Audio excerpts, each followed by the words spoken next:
had a very long career in the diplomatic services for Seychelles, Correct. and you've been a Minister for Foreign Affairs in the past 5 years. Yes.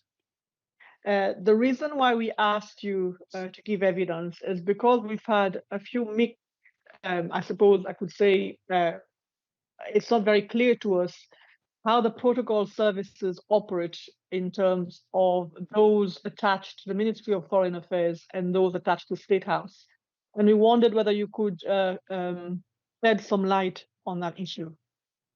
I will try. Madam Commissioner, I was also for a time chief of protocol in the 80s.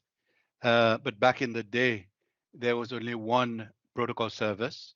That was the state protocol based at Foreign Affairs. There was no protocol at State House. So back in the day when State House needed protocol assistance, there was always somebody who was sent from the Ministry of Foreign Affairs to State House to assist. And similarly for the president's overseas travels, the protocol officer from Foreign Affairs would accompany the president. However, I think maybe 2 administrations back, I think it started with former President Michel and continued under President Faure. They had a separate protocol service at State House, which they call the Presidential Protocol. And I think under President Michel, it operated differently from what I understood, differently from how it operated under President Michel, President Faure, sorry. Under President Michel, I think there was still an element where Foreign Affairs was involved in general overall state protocol. And the Presidential Protocol was there sort of a backup. And under former President Faure, I think from my observation, I was not in Seychelles at the time. I had a feeling that there was a complete segregation between the two services.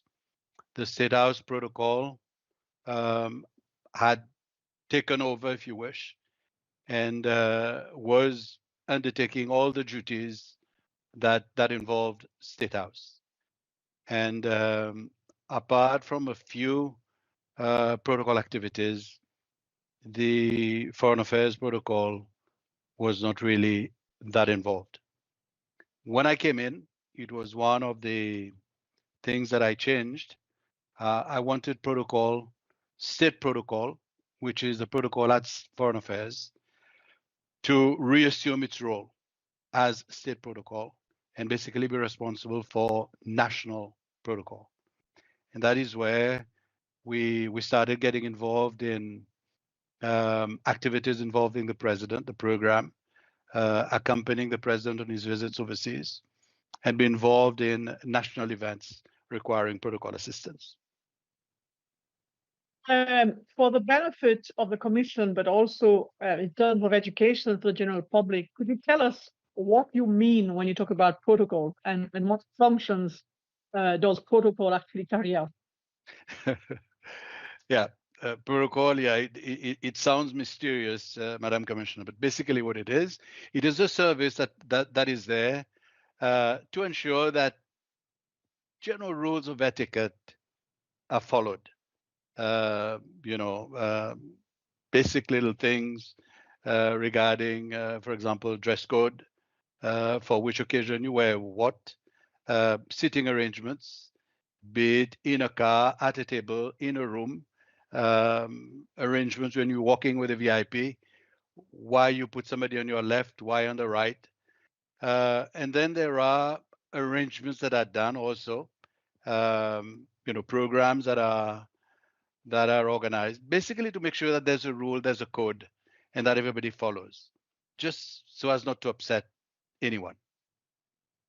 Their training carried out for the protocol officers so that they are acquainted with rules and procedures and general rules of observance for dignitaries or for other matters involving the head of state and other government ministers. No, certainly. Protocol officers are trained. Training is provided locally on the job, and wherever possible, they send overseas with various foreign ministries overseas for them to get exposure, experience. But in the last administration, what I also did, and I insisted on it, was for that sort of general rule about etiquette, that training also be extended to ministers. So we also had a training session for the cabinet of ministers. Did that include the protocol office at the State House? Protocol officers at State House, as they are, well, they would have at some point been in foreign affairs. You know, Mr. Bellery, for example, who was there, started off in foreign affairs. He would have already gone through the training. And then as he was head of protocol there, he would train his own staff. But at some point, everybody is trained. And every once in a while, you need a refresher. Thank you. Now to my next question, which is the other area which is causing some difficulties for us. We understand there is this word high-level visits. In my own research, I've found out that high-level visits, if I'm correct, is a generic term used to describe state, official, and other visits. Would I be correct? Correct. So what do you understand by a state visit, an official visit, and other visits by our head of state abroad? Yeah, I think at times, Madam Commissioner, we just complicate our lives and not necessarily foreign affairs, but people tend to complicate lives, high-level visits, state visit, official visit, and so on. It's just to categorize the level of visit, and especially for the receiving state, for the host, what sort of courtesies they extend. For example, but you also have working visits. Now, Yes, I'll start with the simplest one. Now, a working visit, an official visit, a state visit could all be lumped under high-level visits. So high level is the umbrella. Now, if I start with a working visit, if it involves the head of state, it'll be a visit where he goes to, there's no ceremony as such. He arrives at the airport, he's met by a minister or an official. He goes and has his meetings, and then he leaves. There may be a lunch, a dinner, more restricted, and that's it. An official visit, depending on the country, would be a few notches up. This is where there's all the flan associated with it. At times, they do put a guard of honor, execution of national anthems, and so on and so forth. And at times, they put they host a banquet, official luncheon, official dinner. There's for most countries, there's really, from my experience, really a little difference between an official and state visit, because state visit normally would be the maximum honor that you would afford the visiting dignitary, in that case, the president. It's more clearly defined in a country like UK, for example. In UK, a state visit is when you will have a general inspection of the guards at the Horse Guards parade, be driven down, through London in a carriage, accompanied by the king, by the queen, and then you host it at Buckingham Palace, and then you have an official banquet hosted by the sovereign. It's more clearly defined in a place like here. In Seychelles, if I take the example in Seychelles, we do have official visits. For example, we had recently, now who was in Seychelles? The Prime Minister of Mauritius came for the inauguration of the new president. That would be included as an official visit. There would be a sort of fairly, pas flan, but he's there in his official capacity. A state visit, for example, was when we received. I just interrupt? At the present moment, we learned, for example, in today's news, that President Hermini has been invited to Mauritius for a state visit. Yeah, it will be a state visit. He will be welcomed. Usually they have the ceremony. They have a sort of ceremony at the airport, and then a bigger one at Redri. That's with a guard of honor, execution of national anthem.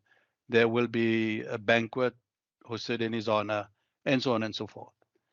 So it's the maximum level of courtesy extended. Okay. Who initiates the visits? Say again, I beg your pardon? Who initiates the visits? It's a discussion. Visits, Madam Commissioner, can take forever. It depends. It depends who wants to get what out of a visit. I'll take the visit to Mauritius, for example. I think that I would assume it would have been a courtesy extended by the Prime Minister when he came. I think it was good for the National Day. Normally they have a guest of honor, what they call a chief guest for their national days. And I think that would probably be simpler in the sense that the Prime Minister, the Mauritius Prime Minister, would have seen this as a good occasion, as a courtesy to the new president to extend that invitation to him, but also take the opportunity to further develop relations between the two countries. How shall I put it? This is more innocent. No strings attached. Okay. I understand. No strings attached. I think between Seychelles and Mauritius, two friendly countries, two islands, two neighbors, long-standing relationship. There's no problem there. In certain other countries, you would have state visits initiated by the receiving country, by a host. Country A, for example, would absolutely want to have the president of country B come to visit. You know, you have oil, petrol you want to lay your hands on. You have gold, you have uranium, you have whatever you want to put your hand on. So they would push to have the visit. But at times also, you would have a country like Seychelles. We would ask for a visit. We normally ask for a visit. And then in discussions, negotiations, we would agree what level we want that visit. So we also have our own interests. We have our dossiers we want to defend, we want to promote. And yes, if we see there is a need, we would also push for that visit. So it can come from either side, depending on where the interests lie. At times, interests converge. Then it's a mutual arrangement.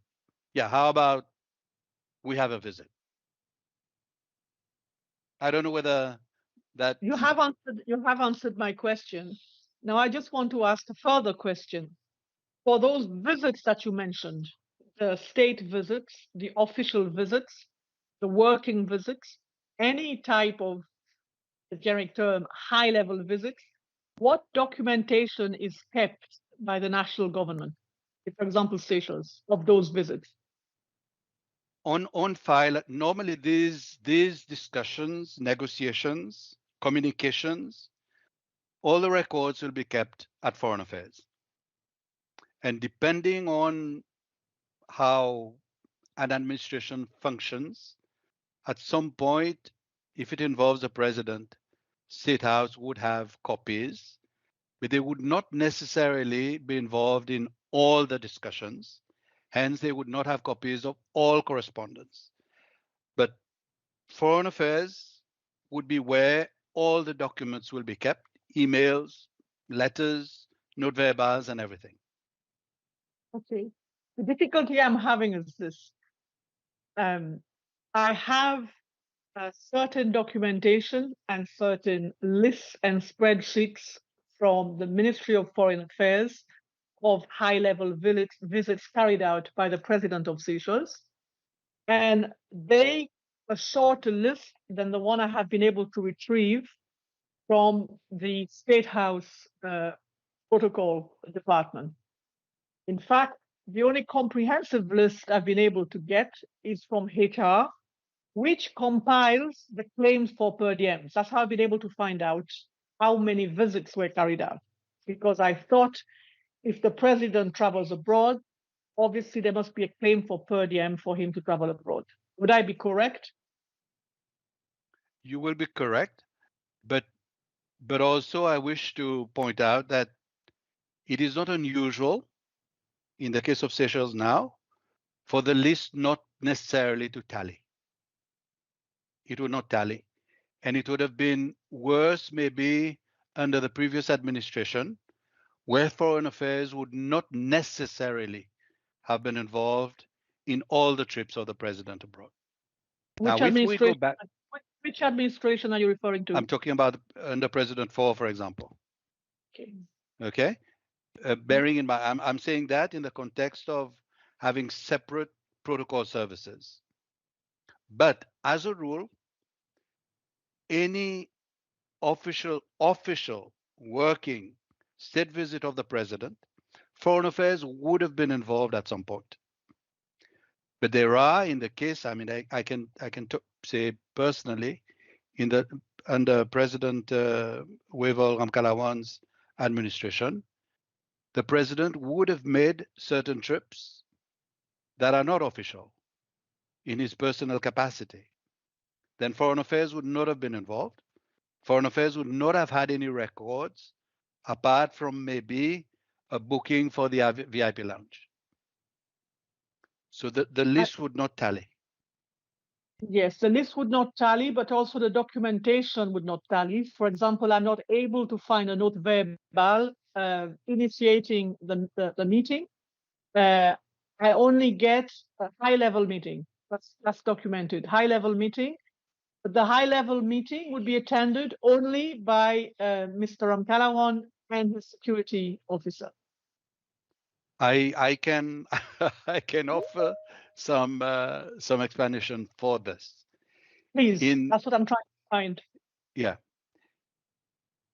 Madam Commissioner, with one country in particular, one of our friendly countries in particular, there would have been instances where not even the Minister of Foreign Affairs would have been involved, would have been informed of a visit by the president. Officially. The president would mention before he left, that, look, there's this visit, I'm going there because I've been invited. I can give you a couple of examples. A member of the royal family passes away in one of our, friendly countries in the Middle East.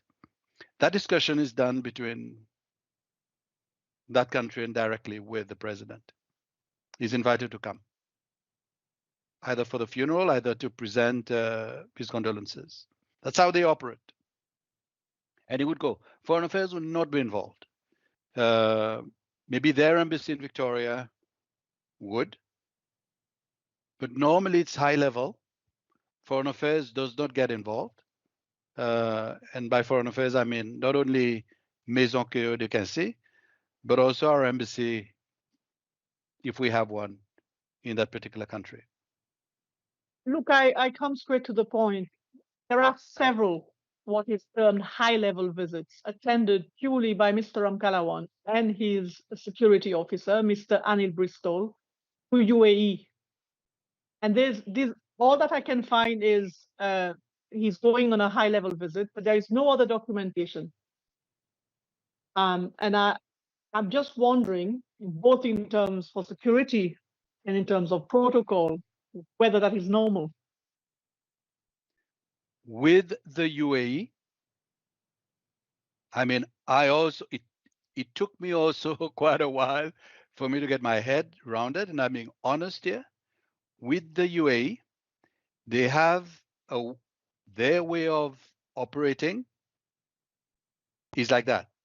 There are certain visits, certain invitations that are extended. They do not involve foreign affairs. They do not. That I understand. What I am trying to search for is for the generations to come and for a legacy. Is there any documentation of those high-level visits being effected? What records are kept of those? Why? Ah, What was the purpose of the visit? What were they for? Where did he go?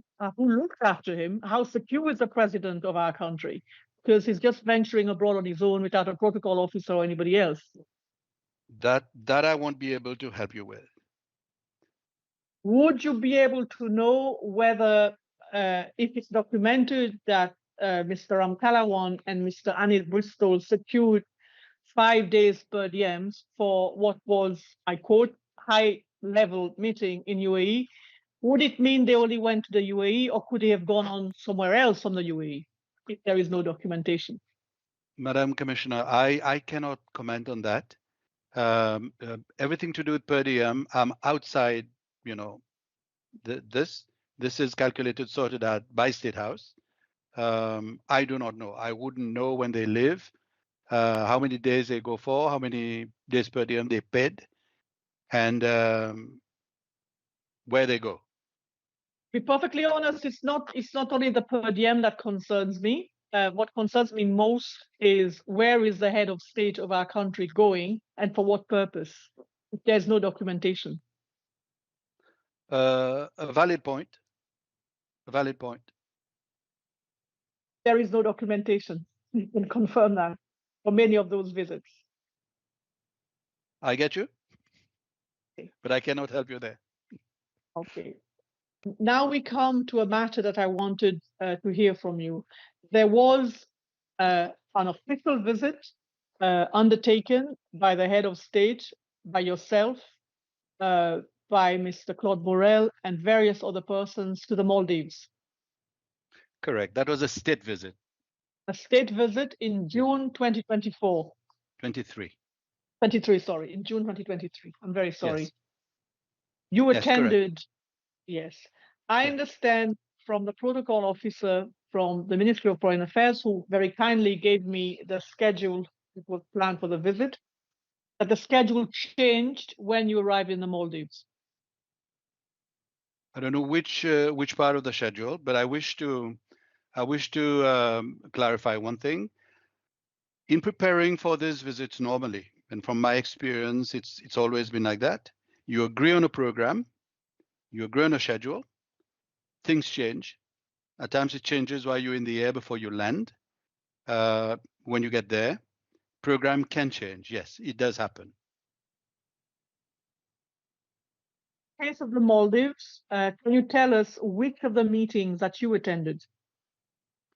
I attended all official meetings and attended all the visits, site visits, if you call them, that the president participated in.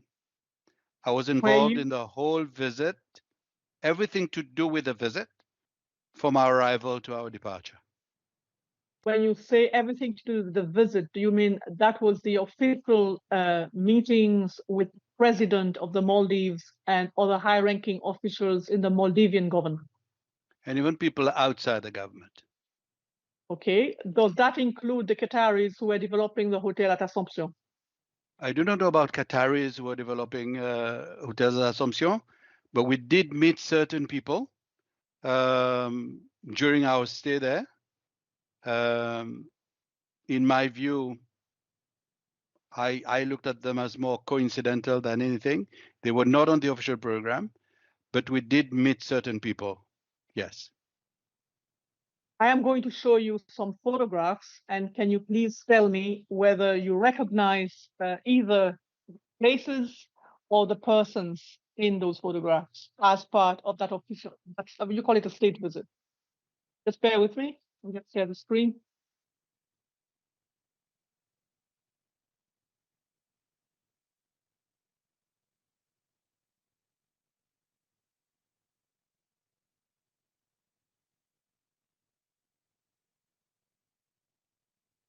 Can you see the screen?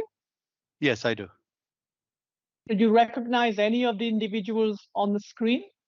Well, I do recognize I believe the president of Maldives? the Maldives. I think the one in the orange tie.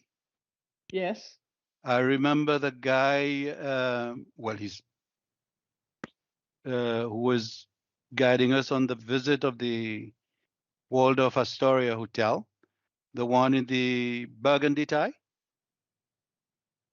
I do not know the one on the far left. I Okay.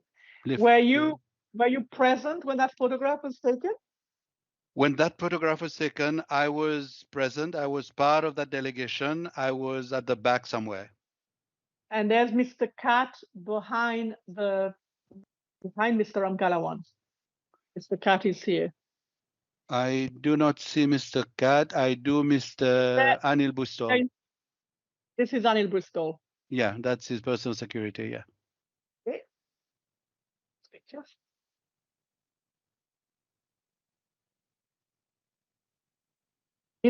These are the same people again? The same people, yeah. The one on the right of the president of Kalawan is the president of Maldives, the former president of Maldives. And the Yes. other gentleman, yes, he was there. I saw him at the luncheon. And he was the one who guided us through that visit. Yes. Okay. Next one.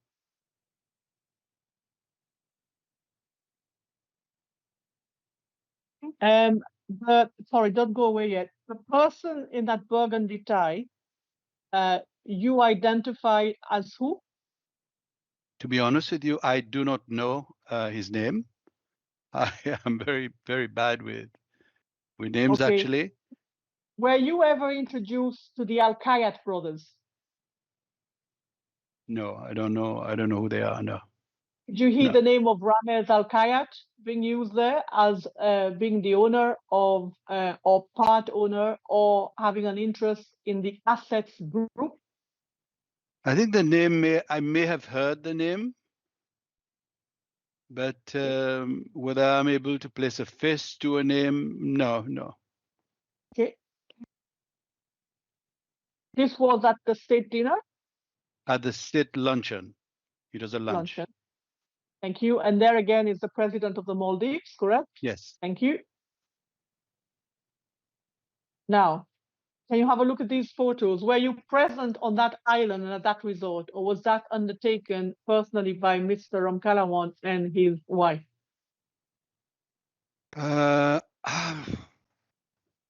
If the president is wearing a suit, I would assume it would have been, if not in Malay, then it would have been on that island, I think Itna Fushi, that island where we had the official luncheon. Thank you. I would assume.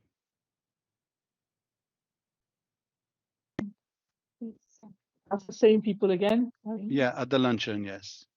Do you remember this? No, I don't believe so. The president would have got off before me. I think that must have been the arrival for the official luncheon.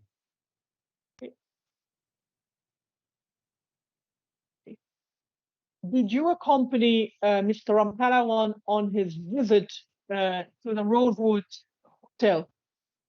Sorry, which hotel? Is it called Rosewood? To Rosewood Hotel. It's a Rosewood Hotel. No, we never went to a Rosewood Hotel. Yeah. Just ask if he was alone. So do you know whether he was alone when he went there? I don't think the president was there. No, I mean we were together all the time. Madam Chair, I wish to clarify one thing, and maybe this is where Mr. Cat may have got a bit confused, which I can understand. As you know, the Maldives, you need to move in between islands, move to one for lunch, move to another for dinner, and then crossing islands and so on. We stayed on 2 islands. On arrival in Malé, we went to Korumba, which is, I understood the hotel, well, I know the hotel is owned by the Ahmed Didi family and his associates. We stayed there one night. And then the second night, we moved to Waldorf Astoria. This is where the official luncheon was held. And I think I'm told this island is Itafushi Island. These are the two islands where we stayed. All the delegations stayed together, bar one. Bar one, the Director General of Multilateral Affairs in my ministry left just at the end of the official program.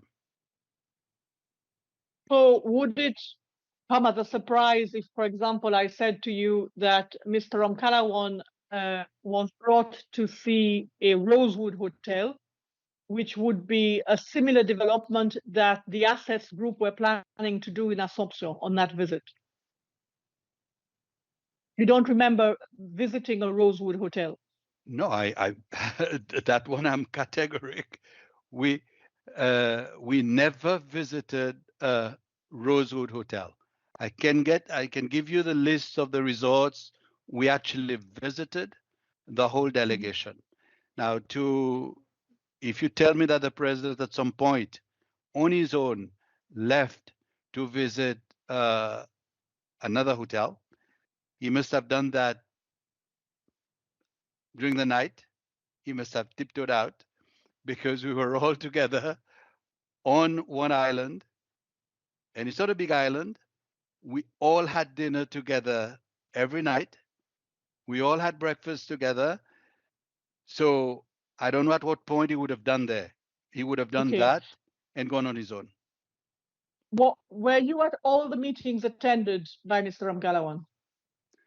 I was at all the meetings, all official meetings, and we met with the students as well. I was there for that. Yes.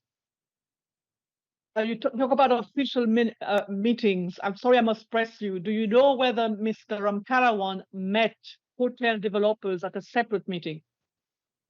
This I wouldn't know. If there's anybody who went to his room, to his suite, I would not know.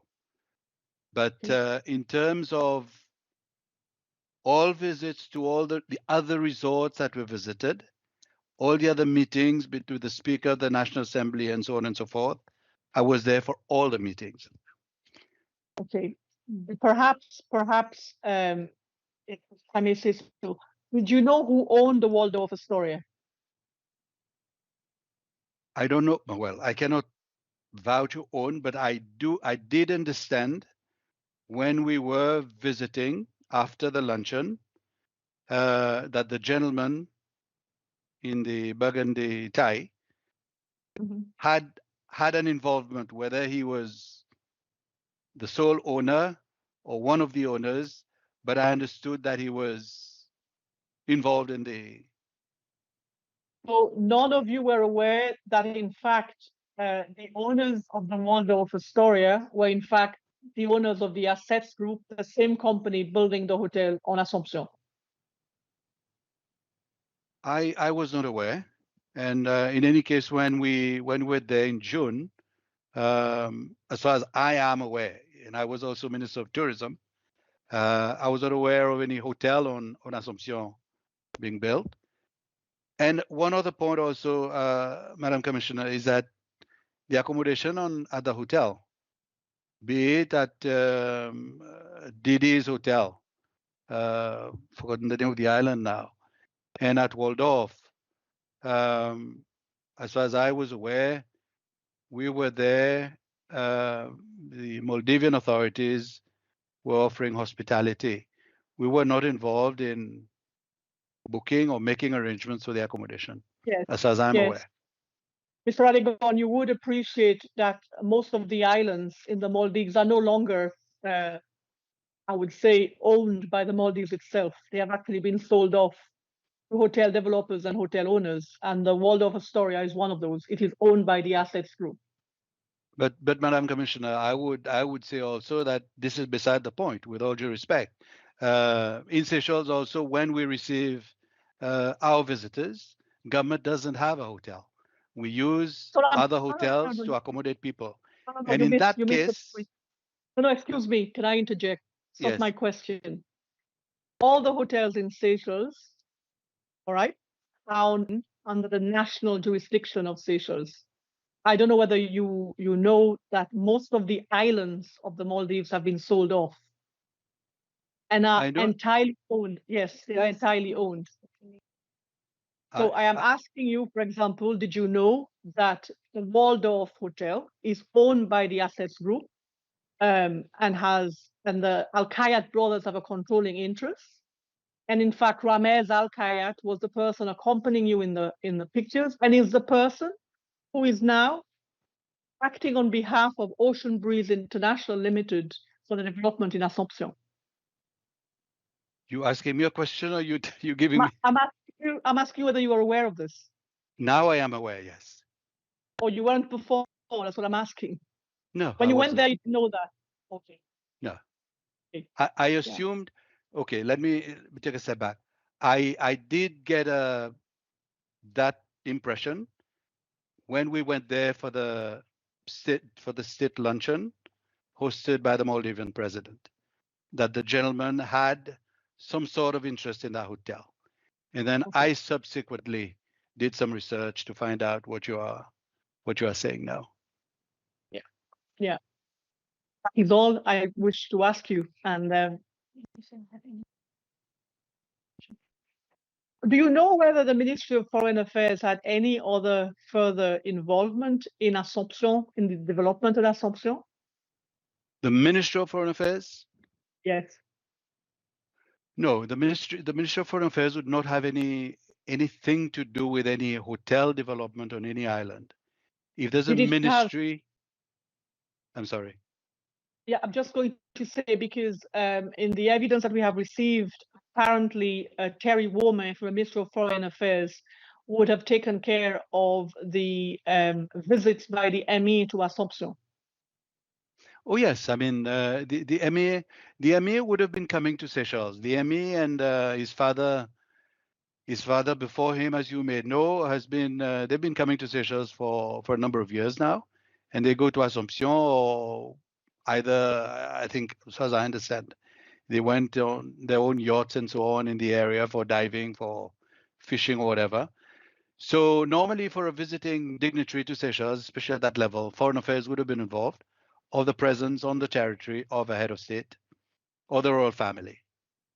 And would you know the connection between the ME and the hotel development on Assomption? Personally, I would not know. Okay. Thank you. I just want to check, is there anything else that I missed? Unless you want to volunteer any information that you think might be useful to the Commission, that's all I have for you, Mr. Radigan.